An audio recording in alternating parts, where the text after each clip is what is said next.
Sunday afternoon. Oh, my regular chores are done, and I am getting back into this. So I actually got so far as to case the watch and wear it. I actually have a picture of it, I think, on my wrist, maybe.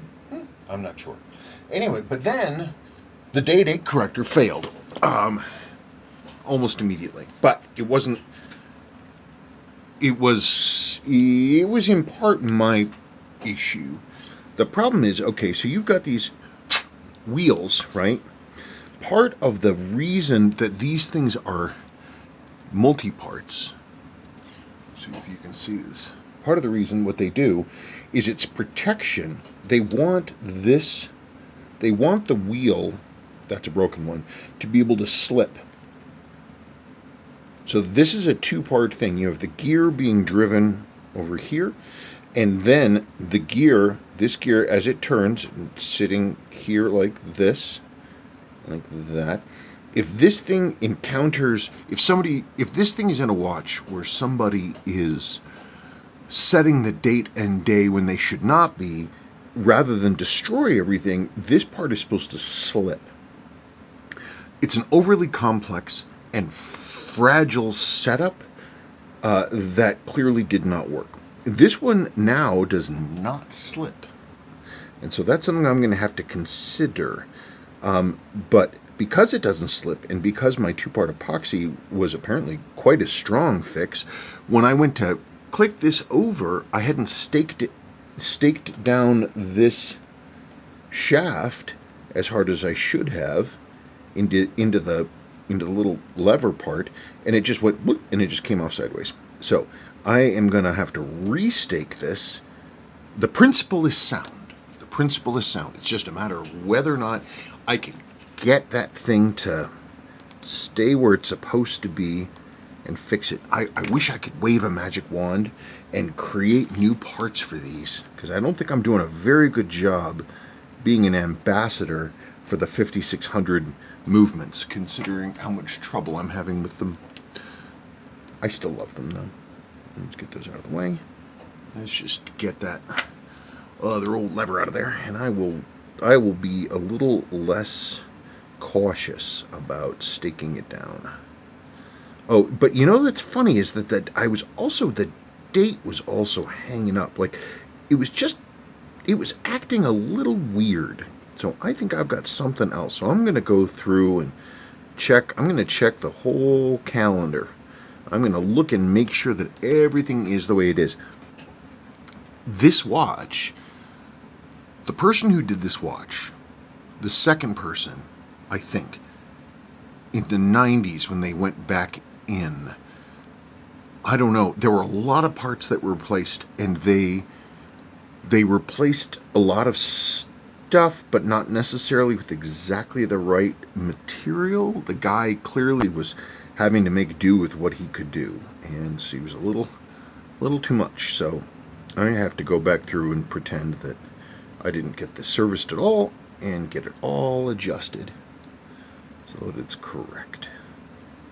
Okay, so I'm going to very slowly and very carefully look over all this stuff and then try it again. I got it restaked on, and it does rotate.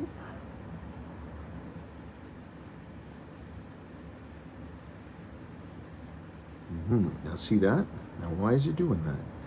Hanging up right there. Is that clear?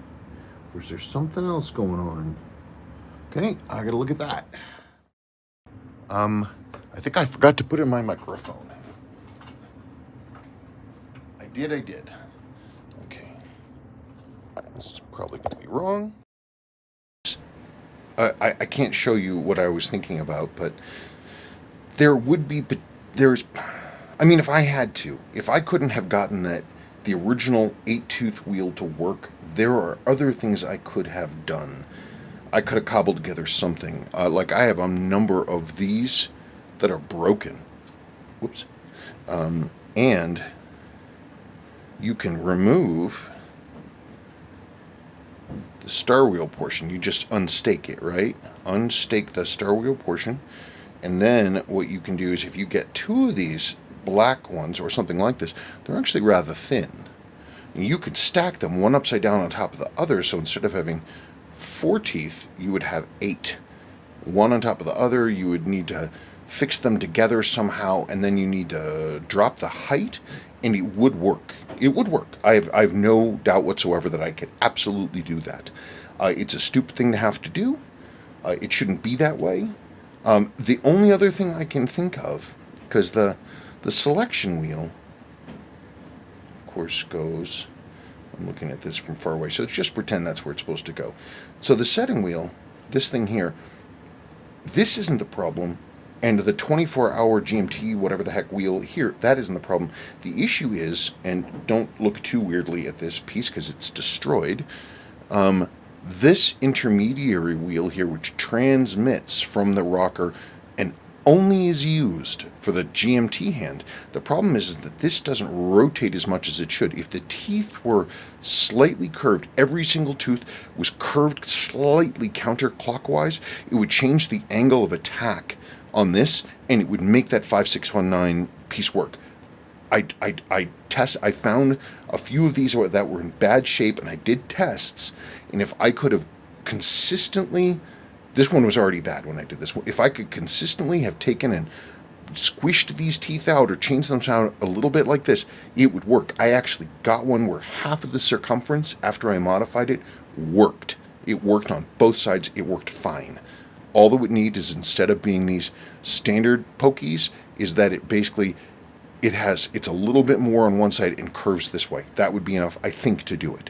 But I could be wrong. I mean, Seiko engineers didn't do that, and maybe I'm just wrong, but whatever. Worst comes to worst, I could do it. I could do... There are a few different paths to make it better. But nothing will replace simply having an 8-spoke wheel made out of something very durable so that it could just drop in. Because if you just had that 8-spoke wheel, then this thing is not a problem at all. Especially if it's made of metal. Unless you set it at the wrong time, you'd be good. So anyway, where is it?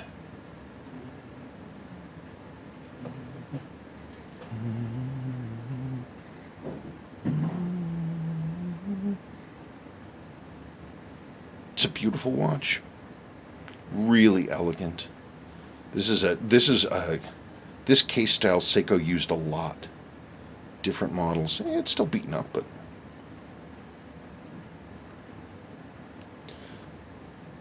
so the last thing I need to think about then,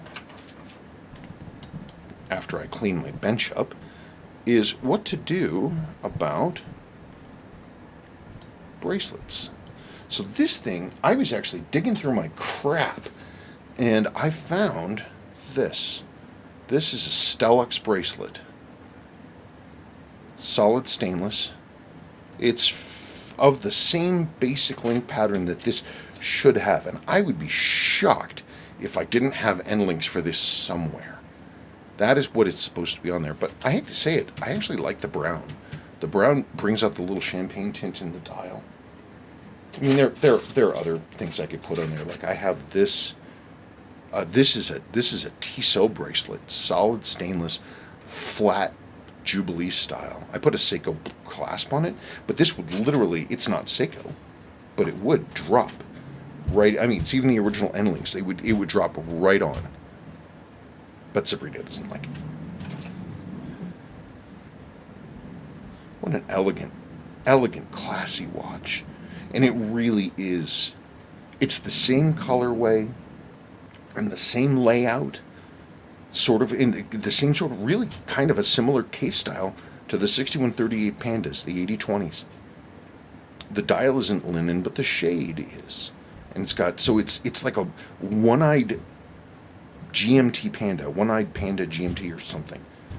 That's what it looks like. It's like a dress panda, a GMT Panda. It's a really pretty watch. I mean, it's 37, but the way that the dial and the ring are set up, it wears a little smaller, but it's a really, really elegant watch. And since the days of gigantic watches are over and things are returning to normal, it doesn't look out of place, even on my wrist. I love the way it looks. The beautiful champagne. I'm just so grateful that I had these parts in order to do this. It never would have happened if I didn't have that dial and those hands. I could have done something, but without the dial, I was screwed. And the chapter ring, actually, I didn't have the chapter ring either.